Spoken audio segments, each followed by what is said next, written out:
Bienvenue sur Bulle de Bonheur, le podcast pour prendre le temps d'être heureux. Nous sommes Raphaël et Alban, chercheuses inconditionnelles de Bulle de Bonheur. Ce podcast est propulsé par les jeux 2 minutes et publié tous les jeudis. Aujourd'hui, nous vous partageons l'épisode numéro 55 « Je suis acteur de ma vie ». Mais avant de commencer, merci pour tous vos encouragements. Vous êtes de plus en plus nombreux à nous soutenir et à nous dire combien ces bulles de bonheur sont sympas à écouter. Courez sur notre page Instagram bulle.debonheur ou notre page Facebook Jeux 2 minutes, jeu avec un X, 2 en chiffres, minutes avec un S. Partez à la découverte de notre nouveauté, un temps pour deux, une pause ludique et enrichissante pour tous les couples. Oh là là, mais qu'est-ce que ça me chicote! Je me suis souvent demandé si les événements de la vie étaient dus à un heureux hasard, à un coup de dé lancé dans l'univers pour attirer vers soi de bonnes grâces, ou bien si nous pouvions réellement exercer un certain pouvoir sur ce qui nous arrive. Avec les années, je préfère nettement cette deuxième version. Je préfère agir plutôt que subir. Par exemple, pour mon premier job à Montréal, j'ai contacté la liste des personnes que j'avais eues par relation et j'ai été proactive. Oui, peut-être que j'avais eu de la chance d'avoir des personnes qui m'ont mise en relation avec d'autres, mais si je n'avais pas pris le téléphone et demandé des rendez-vous, rien ne se serait passé. Et là, ça me chicote. Quelle posture d'esprit doit-on développer pour être réellement acteur de sa vie? Quelles sont les actions que nous pouvons mettre en place pour avoir un véritable pouvoir sur le cours de notre vie?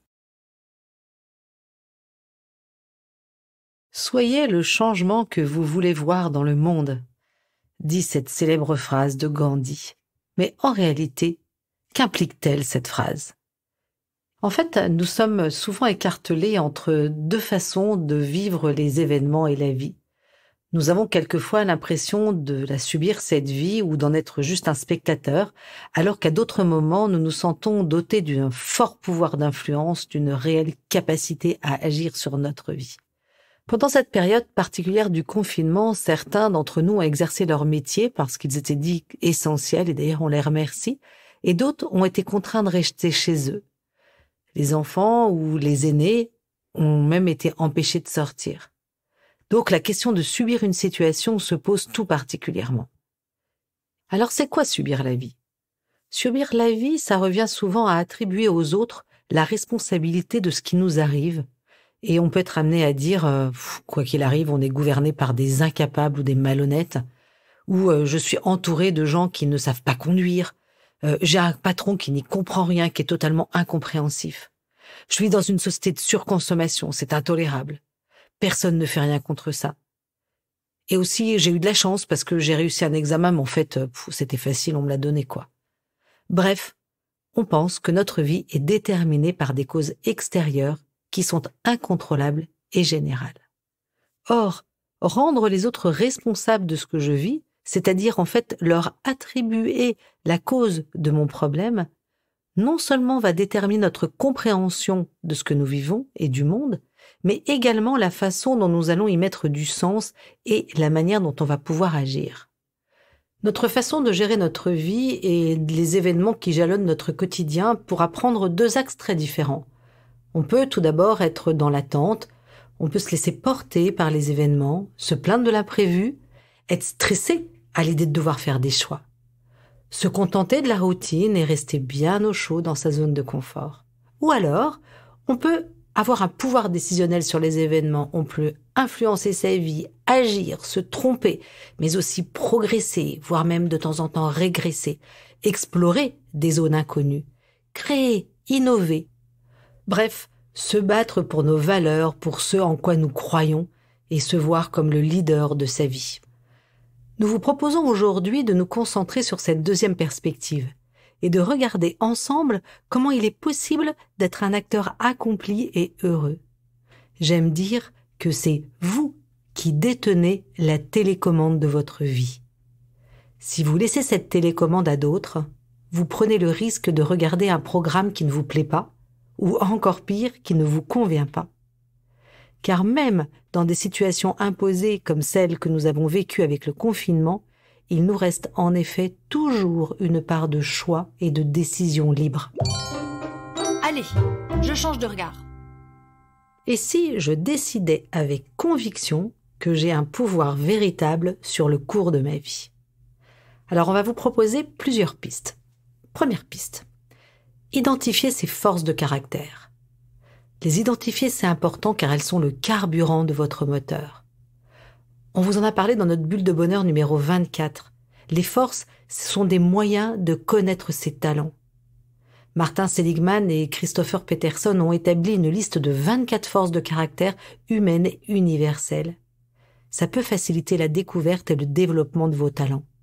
Ça peut vous aider à vous sentir pleinement acteur de votre vie, parce que justement vous utilisez vos talents.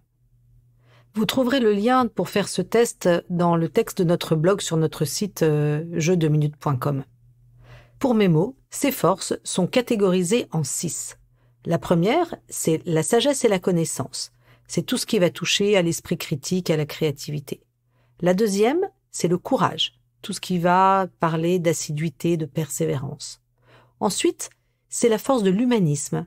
C'est toutes nos aptitudes à nous soucier des autres, à les aider, c'est tout ce qui va toucher à la bienveillance. Ensuite, en 4, on a la justice. On va toucher là le travail d'équipe, le leadership, l'intégrité. Ensuite, nous aurons en 5 la tempérance. Et là, on va parler de pardon, de modestie, d'humilité. Et puis pour finir, donc la 6e famille de forces, la transcendance. Et là, c'est notre aptitude à donner du sens à notre vie, à créer ce lien essentiel avec le monde et avec l'univers. C'est tout ce qui va toucher à la gratitude, à l'espoir, à l'humour. Je trouve qu'identifier ces forces est particulièrement intéressant, parce que ça permet de développer une meilleure conscience de soi. Et plus cette conscience de soi est développée, et plus nous serons à même de décider ce qui est bon pour nous, donc aller vers le bonheur. Il est donc extrêmement important de développer ces forces et de les pratiquer au quotidien pour votre bénéfice, mais aussi celui d'autrui. Vous imaginez bien qu'à partir du moment où vous connaissez vos forces, que vous vous connaissez, vous allez pouvoir avoir des réponses adéquates par rapport aux questions qui vous sont posées. Et ça, c'est valable avec des enfants, c'est valable en couple et c'est valable dans le monde de l'entreprise.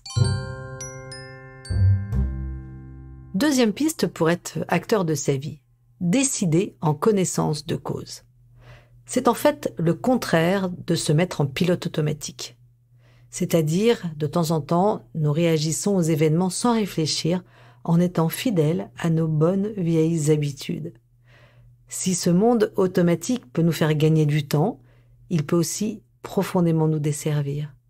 Il peut en effet finir par nous donner l'impression que dans certaines situations, nous n'avons plus de choix, nous n'avons plus qu'une seule réaction possible. Comme baisser les bras en cas d'obstacle, se mettre en colère quand on est en profond désaccord avec quelqu'un, éviter les situations qu'on ne maîtrise pas. Je suis en pilote automatique quand je me dis par exemple ça sert à rien d'essayer, j'y arriverai pas. Ou alors si je demande ça à mon conjoint, de toutes les manières, il me répondra non. Je ne vais pas demander à mon ado de ranger la cuisine parce que de toutes les manières, je sais que ça sera mal fait. En agissant de la sorte, en fait, nous nous enfermons dans un seul mode de pensée. Et nous passons à côté d'opportunités de faire de nouvelles expériences et de s'ouvrir à d'autres possibles. Ça revient aussi souvent à s'enfermer dans le devoir, dans l'obligation. C'est-à-dire, on agit trop souvent sous l'emprise de « il faut », au lieu de poser des « je choisis », dans le respect bien sûr de son entourage. Il est donc important que nos comportements ne soient pas dictés par nos réactions passées et que nous sachions prendre du recul. Réfléchir à d'autres moyens d'agir pour reprendre le contrôle de nos décisions, c'est-à-dire être à nouveau le chef d'orchestre de notre vie. On l'a vu dans notre bulle de bonheur 41. Prenons le cas d'un de vos proches qui a le don de vous faire sortir de vos gonds. On pense chacun à un ado par exemple. Et si vous refusiez de rejouer toujours la même scène la prochaine fois que vous allez avoir un différend avec lui? Vous pourriez ainsi décider de modifier une de vos façons de faire. Au lieu de réagir spontanément et immédiatement sur ce qu'il vous a dit, dites-lui que vous avez besoin de temps pour réfléchir à son propos. Au lieu de répondre immédiatement, ignorez la provocation, utilisez l'humour pour lui dire que vous avez changé de goût récemment et que vous vous êtes découvert une passion pour les relations sans conflit. L'essentiel est de modifier un tout petit peu votre réaction habituelle, non seulement pour cesser de subir et alimenter la situation, et surtout pour reprendre le volant, pour vous diriger sur une route beaucoup plus agréable.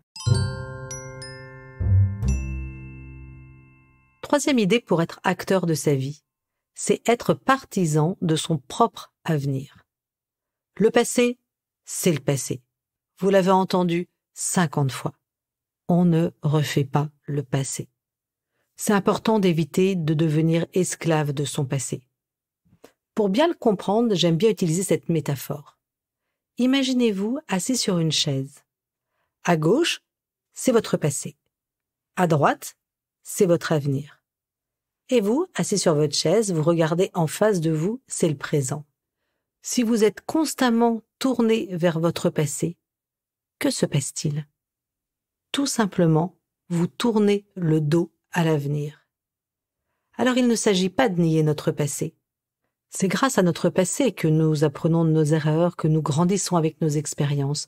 On en a parlé dans notre bulle de bonheur numéro 34. C'est comme être au volant d'une voiture, en fait. On regarde devant, on avance, donc on regarde vers l'avenir. On a des rétroviseurs et ces rétroviseurs nous permettent de regarder le passé. Donc en fait, et aussi nous prévenir des dangers et nous permettent de pouvoir être plus en sécurité. Vous imaginez bien que si vous avez le nez que sur les rétros, vous allez avoir du mal à avancer. Notre passé colore une partie de notre présent, mais ce n'est pas le seul déterminant. J'aime ce que dit Tal Ben-Sahar. Il dit que les répercussions du passé relèvent moins du déterminisme que de la probabilité. Ça signifie qu'en apprenant à se connaître, c'est-à-dire avec ses qualités, ses défauts, ses forces, nous pouvons mettre en œuvre tous les moyens pour mener l'existence que l'on souhaite mener. Bien sûr, rien n'est magique non plus. La volonté, les efforts, la confiance seront des compagnons indispensables pour pouvoir avancer. Pour être artisan de son avenir, nous revenons à ce que nous parlions au début, subir ou agir. J'aime beaucoup la métaphore qu'utilise Tal Ben-Sahar à propos de jumeaux. Ce sont des jumeaux qui ont eu une enfance particulièrement difficile. Ils ont grandi entre la drogue, la violence et la négligence parentale. À l'âge adulte, l'un se drogue, bat ses enfants et est complètement dépendant de l'aide sociale. L'autre est heureux dans son travail, c'est un mari épanoui, un père aimant, comblant les besoins de ses enfants et de son épouse. À la question du psychologue « Comment en êtes-vous arrivé là ?» les deux frères ont répondu exactement la même chose. « Comment aurais-pu-je faire autrement avec ce que j'ai vécu ?» Chacun a le même passé, mais chacun en fait un usage différent. L'un en est devenu esclave et l'autre a décidé de se créer un avenir meilleur. Et vous, pour vous, que décidez-vous? Quatrième idée pour être acteur de sa vie, se dire oui à soi-même. Nous avons déjà parlé de l'importance de savoir dire non pour se dire oui à soi-même. Dans la bulle de bonheur numéro 38, j'apprends à dire non. Des oui qui servent notre vision personnelle et qui nous permettent d'être en congruence, c'est-à-dire vraiment alignés. C'est aussi agir avec intégrité et respect et développer une meilleure connaissance de soi et des autres. Nous avons ce pouvoir. Et il nécessite de faire des choix. Et faire des choix, c'est renoncer à certaines choses. C'est important aussi d'établir des priorités. Et c'est rassurant et motivant de savoir que nous avons la possibilité d'agir pour construire en partie notre chemin de vie. Je vous rappelle 2 petits outils précieux que nous avons partagés dans la bulle de bonheur numéro 10, je gère mes priorités. Le premier petit outil, c'est savoir jouer plus régulièrement avec 3 questions. Est-ce que je dois le faire? Est-ce que je peux le faire? Est-ce que j'ai envie de le faire? Ces interrogations sont une excellente façon de reprendre le pouvoir sur sa propre vie, d'agir au lieu de subir et de décider ce qui est important pour nous. Deuxième petit outil, vraiment super pratique et je sais qu'il vous a beaucoup plu, c'est utiliser la matrice d'Eisenhower pour vous aider à différencier ce qui est important d'urgent. Ce qui est important et pas urgent, ce qui est urgent et pas important. Enfin, ce qui n'est ni urgent ni important. Je vous laisse aller regarder la bulle de bonheur numéro 10. En préparant ce podcast, j'ai réalisé combien chacun de nos posts sont l'illustration de notre capacité à être le maestro de notre vie. En fait, c'était le thème de notre premier podcast « Je fais de la place au bonheur ». Nous rappelions en effet que si le bonheur est une affaire de gènes, il dépend aussi à 40% de notre comportement. La conclusion de notre podcast était donc de dire que nous pouvions être acteurs de notre bonheur, donc de notre vie. Les bulles de bonheur qui ont suivi sont que des moyens pour mettre tout ça en action. Ne suis-je pas acteur de ma vie quand je pardonne, quand je me déconnecte, quand je gère mes colères, quand je cherche l'équilibre, quand je pratique la pensée positive? Je terminerai avec cette métaphore que j'affectionne particulièrement. Imaginez votre vie comme un livre. Toutes les pages écrites sont le passé, et les pages à venir, comment sont-elles? Vous êtes d'accord, elles sont vierges. Alors, qui va tenir le stylo pour les écrire? Et hop, je me lance. Si je résume. 1. Être acteur de sa vie est un choix et une façon d'agir. 2. Être acteur de sa vie consiste à avoir en main la télécommande de sa vie. Et 3. Remplacer le « il faut » par « je choisis ». À vous de jouer, chers auditeurs. 2 minutes pour choisir un petit événement où vous avez envie de récupérer la télécommande de votre vie, d'être acteur, d'être votre héros. Rappelez-vous la politique des petits pas, commencez par petit. Et pour terminer, méditons la petite mousse de la semaine. Notre vie ne va pas mieux par hasard, elle va mieux grâce à nos actions. Avec Bulle de bonheur, prenez le temps d'être heureux. Merci pour votre écoute. Si vous avez aimé, dites-le nous avec 5 étoiles. Laissez vos commentaires et envoyez des bulles de bonheur à vos amis en partageant ce podcast. Inscrivez-vous à la newsletter en allant sur notre site jeu2minutes.com, GUX, 2 en chiffres, minutes avec un S, pour être notifié des prochains épisodes. Bulle de bonheur est propulsé par les jeux 2 minutes, 52 cartes pour prendre le temps d'être heureux.